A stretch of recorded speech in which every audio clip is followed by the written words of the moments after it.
Welcome to MSB classes. आज हमारा railway के previous year GK and science के क्वेश्चन का लेक्चर नंबर 38। फर्स्ट क्वेश्चन हमारा, खालिस्तान आग बुझाता है तो कौन सी गैस इसमें से आग बुझाती है हमें बताना है। तो आग बुझाने के लिए हम जिस उपकरण का उपयोग करते हैं उसको बोलते हैं फायर एक्सटिंग्विशर, फायर या अग्निशामक यंत्र भी बोलते हैं। ठीक है, तो यहाँ पे हम चार्ट देखते हैं तो इसमें हमको पता चल जाएगा कौन सी आग बुझाने के लिए किसका उपयोग किया जाता है, ये भी पता चल जाएगा, और कौन सी गैस का उपयोग हो रहा है यहाँ पे वो भी पता चल जाएगा। तो सबसे पहला जो आग का टाइप है कौन सा है, सॉलिड, मतलब क्या है, लकड़ी हो गई, पेपर हो गया या कपड़ा हो गया उसमें। दूसरा है फ्लेमेबल लिक्विड, मतलब पेट्रोल डीजल गैस। तीसरा है फ्लेमेबल गैस, जैसे सीएनजी गैस हो गई, एलपीजी गैस हो गई। उसके बाद है इलेक्ट्रिकल इक्विपमेंट, उसके बाद है कुकिंग ऑयल और फैट्स हो गया। सबसे पहले जो फायर एक्सटिंग्विशर देख रहे हैं हम, ये पानी वाला देख रहे हैं। इसको पहचानना बहुत ही आसान है, सिर्फ रेड कलर का होगा। ठीक है, तो पानी वाले का उपयोग काय के लिए किया जाता है, तो लकड़ी हो गया, पेपर हो गया, कपड़ा हो गया, इस तरह की आग होंगी तो वहाँ पानी वाले फायर एक्सटिंग्विशर का उपयोग करेंगे हम। ठीक है, इसके बाद में हमारा फोम वाला, तो फोम वाले को पहचानना है तो एक सब लाल होगा, उस पर एक सफेद पट्टी होगी, तो ये होता है फोम वाला। फोम वाले का उपयोग किया जाता है लकड़ी में आग लगी हो, पेपर में आग लगी हो, कपड़ों में आग लगी हो, और दूसरा पेट्रोल डीजल में आग लगी हो उसके लिए किया जाता है। तीसरा है हमारा ड्राई पाउडर या एबीसी पाउडर भी बोलते हैं। इसकी पहचान है कि इस पे नीली पट्टी होती है, इसका उपयोग किया जाता है काय के लिए। एक तो हो गया हमारा ठोस, जैसे कपड़ा, लकड़ी, इन पे। दूसरा हो गया हमारा फ्लेमेबल लिक्विड, से पेट्रोल डीजल गैस, इसमें भी इसका उपयोग किया जा सकता है। इसके अलावा फ्लेमेबल गैस, इसमें भी इसका उपयोग किया जाता है। और इसके अलावा क्या है, इसके अलावा इलेक्ट्रिकल इक्विपमेंट भी इसका उपयोग किया जा सकता है। नेक्स्ट है हमारा कार्बन डाइऑक्साइड वाला, तो इस पे एक काले कलर की पट्टी होती है, इसकी पहचान। तो इसका उपयोग कहाँ कहाँ किया जा सकता है, तो इसका उपयोग काहे के लिए किया जाता है, एक तो फ्लेमेबल लिक्विड हो गया, ये ऑक्सीजन को कट कर देता है जिससे आग बुझ जाती है। और इसके अलावा इलेक्ट्रिकल इक्विपमेंट में इसका उपयोग किया जा सकता है, CO2 वाले का।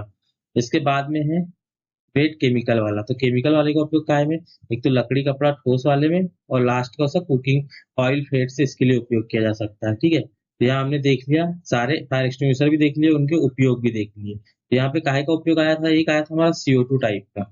ठीक, ये हमारा CO2 फायर एक्सटिंग्विशर। तो कौन सी गैस का उपयोग हो रहा है इसमें, कार्बन डाइऑक्साइड का। करेक्ट ऑप्शन हो जाएगा तो ये जो CO2 है वो आग बुझाती है, तो ऑप्शन भी हमारा करेक्ट ऑप्शन। नेक्स्ट क्वेश्चन है, एक जनरेटर खालिस्तान को रूपांतरित करता है, ये हमें बताना है। तो जो हमारा जनरेटर होता है, जनरेटर, ये हमारे मैकेनिकल एनर्जी को,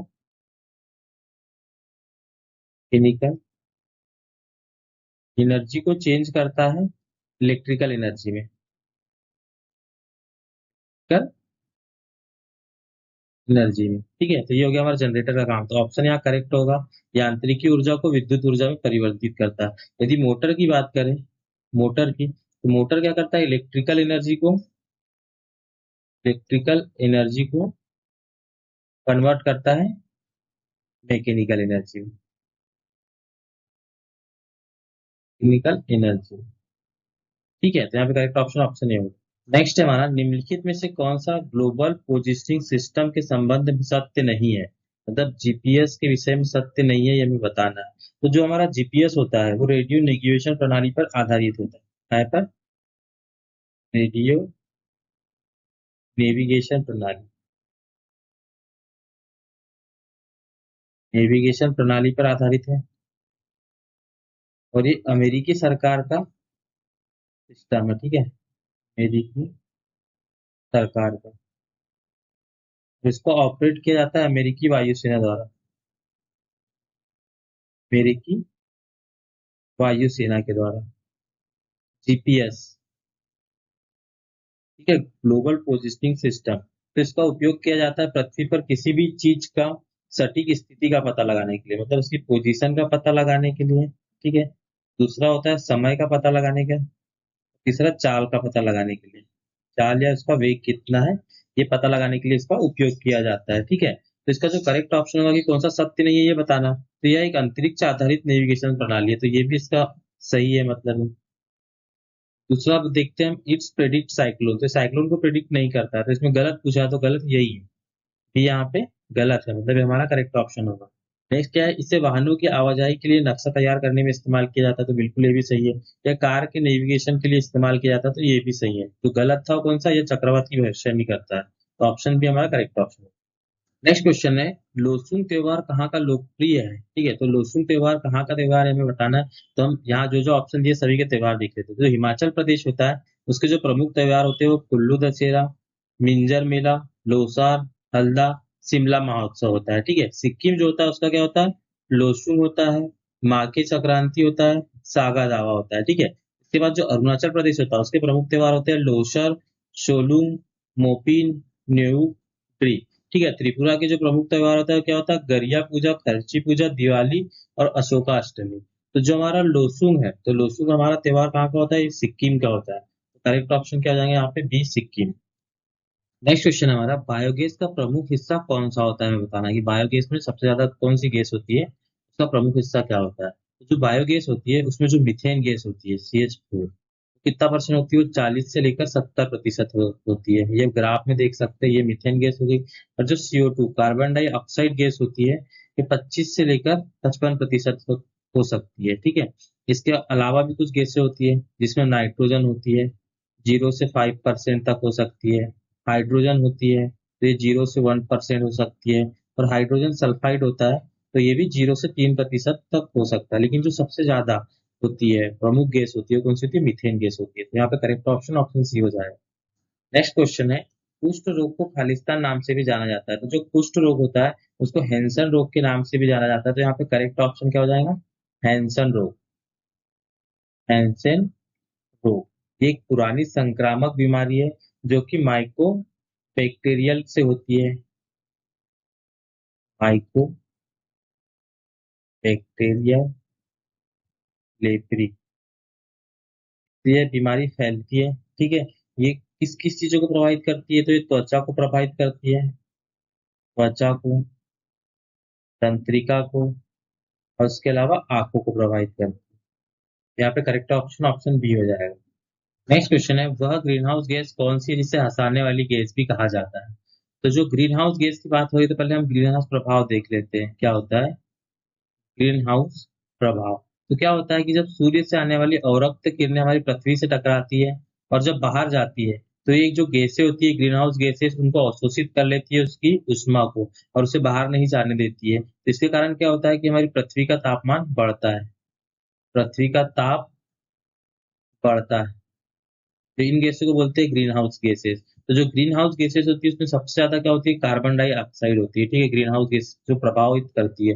उसके बाद कौन सी होती है, मीथेन होती है। फिर नाइट्रोजन ऑक्साइड होती है, और उसके अलावा भी कुछ परसेंट में क्या होती है, HFC होती है। HFC बोलो तो हाइड्रोफ्लोरोकार्बन, जो कि हमारे फ्रिज और AC में यूज होती है, रेफ्रिजरेटर हो गया, AC हो गया, इनमें उपयोग किया जाता है इनका। EFC मतलब परफ्लोरोकार्बन है। SF6 मतलब सल्फर हेक्साफ्लोराइड है।